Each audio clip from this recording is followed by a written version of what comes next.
માણેક ચોકનું ખાણીપીણી બજાર આજથી 1 મહિના માટે બંધ રહેશે। 50 વર્ષ જૂની ડ્રેન લાઇન છે તેને રિપેર કરવાની કામગીરી આજથી જ શરૂ કરવામાં આવી છે।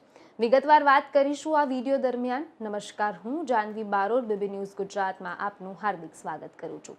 જો તમે અમદાવાદના માણેક ચોકમાં રાત્રિ બજારે ખાવા જવાનો વિચાર કરતા હોય તો હવે 1 મહિના સુધી આ વિચારને ટાળજો।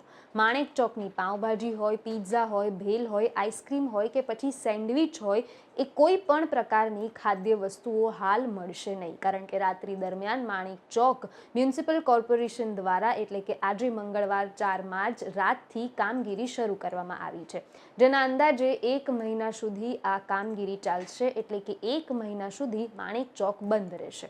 અમદાવાદ મ્યુનિસિપલ કોર્પોરેશન દ્વારા 50 વર્ષ પહેલા માણેક ચોકમાં નાખવામાં આવેલી ડ્રેન લાઇનને રિપેરિંગ માટે કામગીરીનું આજથી જ રાત્રિથી જ એનું કામ આયોજન કરવામાં આવ્યું છે। ડ્રેન પ્રોજેક્ટ વિભાગ અધિકારીના જણાવ્યા મુજબ અમદાવાદમાં માણેક ચોક વિસ્તારમાં મ્યુનિસિપલ કોર્પોરેશન દ્વારા ડ્રેન લાઇનની કામગીરી કરવામાં આવી છે। રાત્રિ દરમિયાન ચાલશે તેના માટે મોટા મશીનો પણ ત્યાં જ મૂકવામાં આવ્યા છે અને રાત્રે જ કામ ચાલશે, એટલે દિવસ દરમિયાન માર્કેટ ચાલુ રહેશે અને રાત દરમિયાન જ માર્કેટ બંધ રહેશે। તેની કામગીરી રાતના 8 વાગ્યાથી શરૂ થઈને સવારે 4 વાગ્યા સુધી ચાલશે।